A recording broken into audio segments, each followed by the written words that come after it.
Bulletin లో breaking news. సినీ నటుడు పృథ్వీరాజ్ కు షాక్ తగిలింది.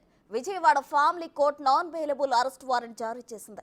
మనోవతి చెల్లింపు విషయంలో హైకోర్టు ఇచ్చిన ఆదేశాలు పాటించడం లేదని పృథ్వీరాజ్ భార్య శ్రీలక్ష్మి ఆయనపై కేసు నమోదు చేసింది.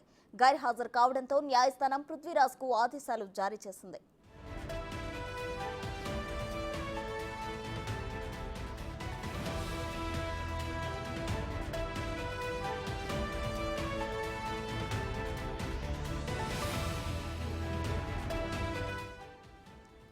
సినీ నటుడు పృథ్వీరాజ్ కు షాక్ తగిలింది. Vijayawada family court non bailable arrest warrant జారీ చేసింది. మనోవతి చెల్లింపు విషయంలో హైకోర్టు ఇచ్చిన ఆదేశాలు పాటించడం లేదని పృథ్వీరాజ్ భార్య శ్రీలక్ష్మి ఆయనపై కేసు నమోదు చేసింది.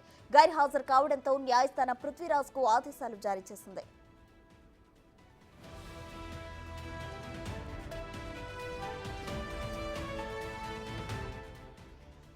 మరిన్ని వివరాలు మా ప్రతినిధి మల్లికార్జున అందిస్తారు. మల్లికార్జున, చెప్పండి. అయితే పృథ్వీరాజ్ కు అరెస్ట్ వారెంట్ జారీ చేయడం అయింది, నాన్ బెయిలబుల్ అరెస్ట్ వారెంట్. దీనికి సంబంధించిన పూర్తి డీటెయిల్స్ ఏంటి?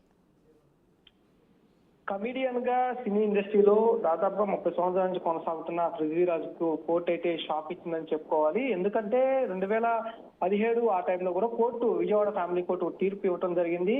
భార్య ఎవరైతే ఉన్నారో శ్రీలక్ష్మి తనకు భరణం ఇప్పించాలంటూ కూడా కోర్టులో కేసు వేయడం జరిగింది. ఆ కేసు నేపథ్యంలో కూడా తన భర్తకు దాదాపుగా 30 లక్షలు నెలకు ఆర్జిస్తా ఉన్నారు. దాంతో 8 లక్షల వరకు తనకు భరణం ఇప్పించాలని కూడా కోర్టును ఆశ్రయించింది. ఈ కోర్టుకు సంబంధించి విజయవాడ ఫ్యామిలీ కోర్టు తీర్పు కూడా గతంలో 2017లో ఇవ్వడం జరిగింది. నెలకు 8 లక్షల చొప్పున కూడా భరణం చెల్లించాలంటూ కూడా కోర్టు తీర్పు ఇచ్చింది. కానీ ఎవరైతే ఉన్నారో కమిడియన్ పృథ్వీరాజ్ మాత్రం ఆ కోర్టు వాయిదాలకు కూడా హాజరవకుండా భరణం కూడా ఇవ్వకుండా ఉన్న నేపథ్యంలోనే మరోసారి కోర్టుకైతే శ్రీలక్ష్మి ఆశ్రయించడం జరిగింది. ఈ నేపథ్యంలోనే నిన్న ఫ్యామిలీ కోర్టు మరోసారి అరెస్ట్ వారెంట్ అయితే జారీ చేసిన నేపథ్యం కనిపించింది.